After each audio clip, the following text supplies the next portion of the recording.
Hello friends, welcome to our YouTube channel revision express. आइए एक बार फिर से आपका स्वागत है आपका अपने यूट्यूब चैनल रिवीजन एक्सप्रेस पे। आइए आज हम पॉलिटी का ये कुछ नोट्स, अपना हैंड रिटेन नोट्स है जो क्लास का है, उसको हम कराते हैं। आइए इसमें हम देखेंगे कि एग्ज़ाम में कैसे क्वेश्चन पूछता है, समझे। एक बार हम पढ़ते हैं इस क्वेश्चन को बिना किसी देरी का, बिना किसी टाइम लिए। आइए पहले हम इसको पढ़ते हैं। प्रस्तावना की संविधान की प्रस्तावना, उद्देशिका प्रियम्बल बोलते हैं इसको। तो आइए हम इस देखते हैं क्या कह रहा है। हम भारत के लोग भारत को एक संपूर्ण प्रभुत्व संपन्न समाजवादी पंथ निरपेक्ष लोकतंत्रात्मक गणराज्य बनाने के लिए तथा उसके समस्त नागरिकों को सामाजिक आर्थिक और राजनीतिक न्याय विचार अभिव्यक्ति विश्वास धर्म और उपासना की स्वतंत्रता प्रतिष्ठा और अवसर की समता प्राप्त करने के लिए तथा उन सब में व्यक्ति की गरिमा और राष्ट्र की एकता और अखंडता सुनिश्चित कराने वाली बंधुता बढ़ाने के लिए दृढ़ संकल्प होकर अपनी संविधान सभा में आज तारीख 26 नवंबर 1949 ईस्वी मिति मार्ग शीर्ष शुक्ल सप्तमी संवत 2006 विक्रमी को एतद द्वारा इस संविधान को अंगीकृत अधिनियमित और आत्मर्पित करते हैं। ये हमारा प्रियम्बल था, संविधान है, आप सब जानते हैं। प्रस्तावना है, आप पढ़े हैं, आपको याद भी होगा। तो आइए इससे रिलेटेड हम क्वेश्चन देखते हैं, फिर आगे भी हम बताएंगे कैसे इसमें क्वेश्चन पूछता है। आइए, बहुत अच्छा नोट्स है, आप इसको एक बार ज़रूर देखेंगे, शायद आपको भी बहुत फ़ायदा हो। आइए 1 नंबर देखिए, यहाँ पे पॉइंट क्या कह रहा है। प्रस्तावना का प्रस्ताव किसने लाया, यानी कि ये जो प्रस्तावना है इसका प्रस्ताव किसने लाया, तो JL नेहरू यानी कि जवाहरलाल नेहरू ने इसका प्रस्तावना कब लाए, तो 13 दिसंबर 1946। इसकी स्वीकृति कब मिली, तो 22 जनवरी 1947 को मिली थी। आइए इसके बाद अगला हम पॉइंट देखते हैं। प्रस्तावना ऑस्ट्रेलिया के संविधान से प्रेरित है। ये बहुत अच्छा क्वेश्चन है। देखिए ये इसमें जितना पॉइंट है ना, सब क्वेश्चन है, कोई ना कोई एग्जाम में पूछा हुआ है या पूछता भी है। तो ये एग्जाम में सीधे पूछ देगा प्रस्तावना संविधान के कहाँ से लिया गया है, तो ये ऑस्ट्रेलिया के संविधान से लिया गया क्या प्रस्तावना। अगला पॉइंट देखते हैं। प्रस्तावना में केवल एक बार संशोधन हुआ है, यानी कि प्रस्तावना में कितने बार संशोधन हुआ है, केवल एक बार। कब हुआ, 42वां संविधान संशोधन। अब देखते हैं कि 42वां संविधान संशोधन कब हुआ था, तो ये हुआ था 1976 में, यानी कि 42वां जो संविधान संशोधन कब हुआ था, 1976 में। आइए अगला हम पॉइंट देखते हैं। डॉक्टर सुभाष कश्यप ने प्रस्तावना को संविधान की आत्मा कहा है। थोड़ा इसको हम छोटा करते हैं। डॉक्टर सुभाष कश्यप ने प्रस्तावना को संविधान की आत्मा कहा है। अगला पॉइंट देखते हैं। डॉक्टर बी आर अम्बेडकर ने अनुच्छेद 32 को संविधान की आत्मा कहा है। संविधान की आत्मा किसने कहा है, तो बी आर अम्बेडकर। और प्रस्तावना को संविधान की आत्मा क्या कहा है, सुभाष चंद्र बोस ने प्रस्तावना को संविधान की आत्मा कहा है। और अनुच्छेद 32 को संविधान की आत्मा किसने कहा है, तो ये डॉक्टर बी आर अम्बेडकर। ये दोनों बहुत अच्छी पॉइंट आप याद रखेंगे, थोड़ी सी चेंजिंग है। यानी कि अनुच्छेद 32 को संविधान की आत्मा कौन कहा है, तो बी आर अम्बेडकर। और संविधान की आत्मा किसने कहा है, प्रस्तावना को, तो ये सुभाष कश्यप। आइए अगला हम पॉइंट देखते हैं। प्रस्तावना को संविधान की कुंजी भी कहा जाता है, यानी कि की ऑफ कॉन्स्टिट्यूशन किसको, प्रस्तावना को ही बोला जाता है। संविधान की कुंजी प्रस्तावना को बोला जाता है। आइए अगला पॉइंट देखते हैं। हम भारत के लोग, ये कहाँ के संविधान से लिया गया, तो यूएसए के संविधान से, यूएनओ के चार्टर से हम भारत के लोग को लिया गया। आइए अगला पॉइंट देखते हैं। समाजवादी पंथ निरपेक्ष अखंडता, ये 42वां संविधान संशोधन द्वारा कब जोड़ा गया था, 1976। मैंने अभी ऊपर बताया है 42वां संविधान संशोधन कब हुआ था, 1976 में। आइए इसके बाद हम अगला पॉइंट देखेंगे। अगला पॉइंट क्या कह रहा है, सामाजिक आर्थिक और राजनीतिक न्याय। ये 1917 के रूस की क्रांति से इसको ऐड किया क्या, सामाजिक आर्थिक और राजनीतिक न्याय। अगला हम पॉइंट देखते हैं। स्वतंत्रता समानता और बंधुता, ये 1789 की फ्रांस की क्रांति से लिया गया। कौन, स्वतंत्रता समानता और बंधुता। गणराज्य, ये फ्रांस के संविधान से ये ऐड हुआ क्या, गणराज्य। आइए इसके बाद अगला हम पॉइंट देखते हैं। अब देखिए अभी जो संविधान की प्रस्तावना जो पढ़े तो उसमें उसी से ये क्वेश्चन है, यानी कि संविधान की प्रस्तावना में न्याय 3 प्रकार की है। कौन, सामाजिक आर्थिक और राजनीतिक। ये क्वेश्चन पूछा हुआ है कि संविधान की प्रस्तावना में न्याय कितने प्रकार की है, तो 3 प्रकार की। कौन कौन, सामाजिक आर्थिक और राजनीतिक। आइए एक बार हम बैक करके आपको दिखाते हैं। सामाजिक आर्थिक और देखिए यहाँ पे राजनीतिक न्याय, सामाजिक आर्थिक और राजनीतिक न्याय कितना है, 3। इसी तरह हम उसमें क्वेश्चन हम देखेंगे। तो आइए यहाँ से हम जहाँ पर थे हम वहीं पे फिर आ गए। संविधान की प्रस्तावना में न्याय कितनी है? तो 3 प्रकार के न्याय। कौन कौन? सामाजिक, आर्थिक और राजनीतिक न्याय। अगला हम पॉइंट देखते हैं। संविधान की प्रस्तावना में स्वतंत्रता 5 है, उसमें भी आप पढ़िएगा तो 5 मिलेगा। कौन कौन? विचार, अभिव्यक्ति, विश्वास, धर्म और उपासना। ये क्या है? स्वतंत्रता कितना है? 5 है। आप प्रस्तावना में पढ़िएगा तो ये मिलेगा। आइए अगला हम यही क्वेश्चन पूछता है, किसी न किसी एग्जाम में यही छोटी छोटी पॉइंट पूछेगा और आप फंस जाएंगे। संविधान की प्रस्तावना में समता 2 है। को क्या क्या समता है? प्रतिष्ठा और अवसर की समता। आप पढ़े हो जरूर होंगे और उसमें मिलेगा। यानी संविधान में संविधान की प्रस्तावना में समता कितनी है? तो ये 2 है। कौन? प्रतिष्ठा और अवसर की समता बोला जाता है। आइए उसके बाद अगला हम पॉइंट देखेंगे। अगला पॉइंट क्या कह रहा है? अब तक सबसे बड़ी संवैधानिक बेंच पीठ केशवानंद भारती बनाम केरल सरकार केस 1973 ईस्वी में बैठी थी, जिसमें जजों की कुल संख्या कितना थी? 13 थी। यानी केशवानंद भारती बनाम जो केरल सरकार में 1973 में जो बैठी थी, उसमें जजों की कुल संख्या कितनी थी? 13 थी। जो अभी सबसे बड़ी ये बेंच बैठी थी, यानी कि संवैधानिक बेंच सबसे बड़ी उसी समय बैठी थी, जिसमें जजों की संख्या कुल 13 थी। अगला पॉइंट देखते हैं। संवैधानिक बेंच में जजों की न्यूनतम संख्या 5 होती है।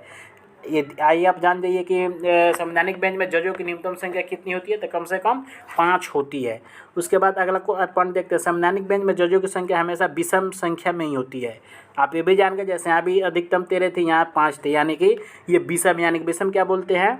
3, 5, 7, यानी कि जोड़ा नहीं होना चाहिए।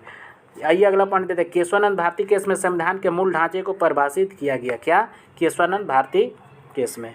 आइए इसके बाद हम भाग 1 का देखते हैं, अनुच्छेद 1 से 4 तक। देखिए हम आपको अनुच्छेद का भी कुछ डिटेल कराएंगे। अनुच्छेद 1 क्या कहता है, यानी आर्टिकल 1 क्या कहता है? भारत अर्थात इंडिया राज्यों का संघ होगा, यानी कि यूनियन ऑफ स्टेट कहा गया कि इसमें अनुच्छेद 1 में। अनुच्छेद 2 आइए क्या कहता है? संसद कानून बनाकर राज्यों का प्रवेश या स्थापना कर सकती है, इसके लिए 2 शर्तें हैं। देखिए संसद कानून बनाकर क्या करती है? यानी कि राज्यों का प्रवेश या स्थापना कर सकती है, यानी कि संसद करती है। इसको अनुच्छेद 2 में इसका जिक्र हुआ है। इसके लिए 2 शर्तें। आइए 2 शर्तें क्या हम देखेंगे। 2 शर्तें यह है कि नए राज्यों के निर्माण के लिए राष्ट्रपति की सिफारिश आवश्यक है। अगर कोई नए राज्य यानी कि स्टेट अगर उसका निर्माण हो रहा है तो किसका? राष्ट्रपति के जो सिफारिश है ये आवश्यक है। उसके बाद राष्ट्रपति उस राज्य के विधानमंडल को विधेयक भेजते हैं। राष्ट्रपति क्या करेंगे? उस राज्य को विधानमंडल को विधेयक भेजेंगे, उसके बाद ही इसका निर्णय लिया जाएगा। क्या? अलग राज्य का निर्माण के लिए। आइए इसके बाद अनुच्छेद हम 3 देखते हैं। संसद यानी कि साधारण बहुमत द्वारा राज्यों के संबंध में कुछ निर्णय ले सकती है। यानी कि अनुच्छेद 3 क्या कहता है? संसद जो होता है कि साधारण बहुमत द्वारा राज्यों के संबंध में कुछ निर्णय। अब आइए निर्णय क्या ले सकता है उसको हम देखते हैं। 1 नंबर पॉइंट में क्या कर रहा है? बड़े राज्यों को छोटे राज्यों में और छोटे छोटे राज्यों को जोड़कर बड़े राज्य बना सकते हैं। देखिए संसद का ये अपना कुछ उसका अधिकार होता है, जो अपने जजों के संबंध में कुछ निर्णय ले सकती है, जो राज्यों के संबंध में संसद ले सकती है। जैसे कि वो मतलब जो छोटे छोटे राज्य है उनको, यानी कि जो बड़े राज्य उसको छोटे राज्यों में और जो छोटे छोटे राज्य उनको बड़े राज्यों में बना सकती है, यानी कि जोड़ के बना सकती है। पॉइंट 2 क्या कर रहा है? राज्यों के सीमा में परिवर्तन, क्षेत्रफल में परिवर्तन और नाम में परिवर्तन कर सकती है। क्या? संसद राज्यों के सीमा में परिवर्तन यानी कि क्षेत्रफल में भी परिवर्तन और नाम में भी परिवर्तन कर सकती है। आइए अनुच्छेद 4 देखते हैं। अनुच्छेद 4 क्या कह रहा है? अनुच्छेद 4 क्या कह रहा है? अनुच्छेद 2 या 3 के अंतर्गत किया गया संशोधन अनुच्छेद 368 के अंतर्गत संविधान संशोधन नहीं माना जाएगा। आइए इसके बाद हम अगला पॉइंट देखते हैं। भारत में नए राज्यों का निर्माण, यानी कि भारत में जो नए राज्यों का निर्माण कैसे हुआ इसको आइए हम देखते हैं। क्या कह रहा है? स्वतंत्रता के समय भारतीय क्षेत्र मुख्य रूप से 3 वर्गों में विभाजित था। यानी कि स्वतंत्रता के समय जो था भारतीय क्षेत्र मुख्य रूप से कितने? 3 वर्गों में विभाजित था। कौन कौन था? एक में था ब्रिटिश शासन के अधीन क्षेत्र, दूसरा था अन्य विदेशी राज्यों के अधीन क्षेत्र, तीसरा था स्वतंत्र देशी रियासतें। अब आइए इसमें हम कुछ मुख्य पॉइंट देखेंगे। मुख्य पॉइंट क्या कह रहा है? यानी कि अन्य विदेशी जो राज्यों के अधीन क्षेत्र कौन था? पुर्तगाल और फ्रांस था। इसके अंदर कौन कौन से राज्य थे? गोवा था, दादर नगर हवेली और दमन और दीव था। और इसके फ्रांस के अंदर क्या था? पुडुचेरी, कराईकल और माहे और यनम। आइए इसके बाद हम स्वतंत्र देशी रियासतें को हम देखते हैं। इसमें भारतीय क्षेत्र में कुल कितना थी? 552 थी। यानी स्वतंत्र देशी रियासतों में से 549 भारत में शामिल होने का तैयार हो गए, लेकिन 3 कुछ भी निर्णय नहीं ले सके। यानी कि कुल कितना थी 552 थी।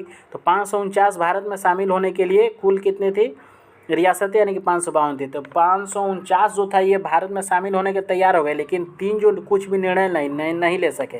तो 3 कौन कौन थे, जम्मू कश्मीर, जूनागढ़ और हैदराबाद। आप जान गए कि 3 मतलब ये निर्णय अपना नहीं ले सके कौन कौन, तो जम्मू कश्मीर, जूनागढ़ और हैदराबाद। आइए इसको कैसे मिलाया गया हम देखते हैं। तो हैदराबाद को यहाँ पे आइए कैसे मिलाया गया देखते हैं। पुलिस कार्रवाई द्वारा भारत में विलय किया गया, क्या, ऑपरेशन पोलो चलाकर।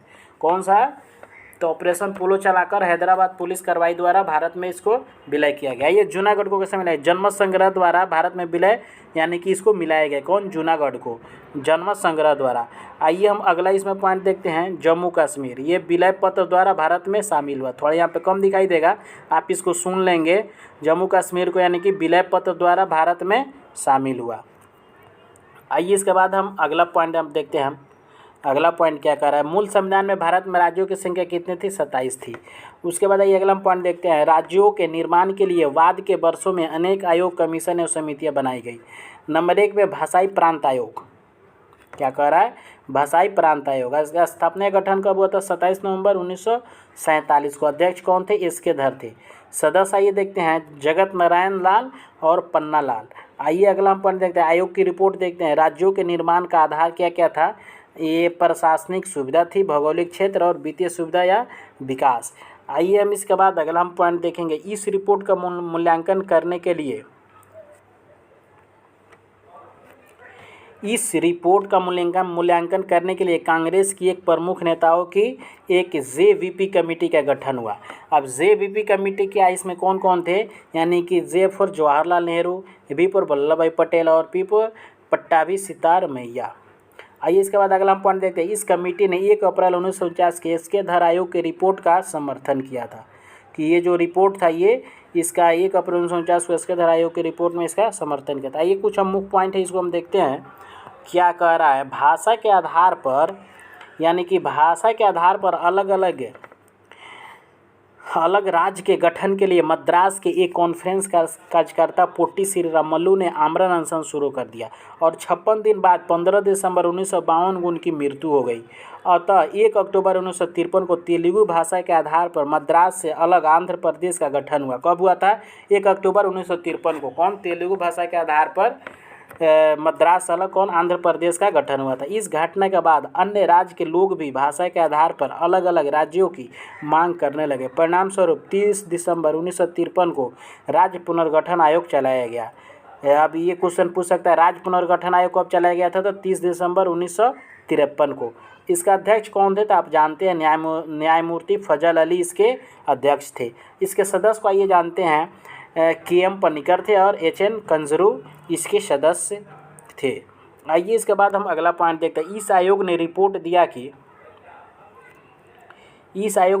दिया कि राज्यों के गठन के प्रमुख आधार में भाषा के साथ साथ संस्कृति, प्रशासनिक व्यवस्था, भौगोलिक क्षेत्र, राष्ट्रीय सुरक्षा को भी आधार बनाया जाए। यानी कि इसका बेस क्या रहेगा, तो इसमें ये कहा गया कि जो इसका प्रमुख आधार क्या होगा, तो भाषा के साथ साथ संस्कृति, प्रशासनिक व्यवस्था, भौगोलिक क्षेत्र, राष्ट्रीय सुरक्षा को भी आधार बनाया गया था।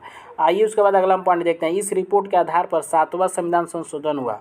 यानी कि कौन, 7वां संविधान संशोधन हुआ और 1 नवंबर 1956 को 14 राज्य और 6 केंद्र शासित क्षेत्र बने। कब, 1 नवंबर 1956 को 14 राज्य और 6 केंद्र शासित प्रदेश बने। आइए कौन कौन बने थे, इसको हम थोड़ा देर में देख लेते हैं, उसके बाद फिर हम क्लास को इन करेंगे और उसके बाद फिर अगला हम पॉइंट देखेंगे। तो कौन कौन थे 14 राज्य, आंध्र प्रदेश था, असम था, बिहार था, बम्बई था, जम्मू कश्मीर था, केरल था, मध्य प्रदेश था, मद्रास था, मैसूर था, उड़ीसा था, उसके बाद पंजाब था, उसके बाद पश्चिम बंगाल, उसके बाद राजस्थान और उत्तर प्रदेश। ये 14 राज्य थे। और केंद्र शासित प्रदेश देख लेते हैं, कौन, दिल्ली, हिमाचल प्रदेश, दिल्ली था, हिमाचल प्रदेश, मणिपुर, त्रिपुरा, अंडमान निकोबार और छठा कौन था, ये लक्षद्वीप, अमीनद्वीप या मिनिकॉय इसको बोला जाता था। तो ये 6 केंद्र शासित प्रदेश थे और 14 राज्य बनाए गए थे। कब, 1 नवंबर 1956 को, ये 7वां संविधान संशोधन जब हुआ था उस वक्त। तो आइए, ये आज का नोट्स था, जो पॉलिटी का है, बहुत ही अच्छा नोट्स था। तो अच्छा क्वेश्चन भी था, आपको मैंने करा दिया है। एक बार ज़रूर आप इसे रिवीजन करें। चलिए क्लास को हम यहीं पे समाप्त करते हैं। Thanks for watching.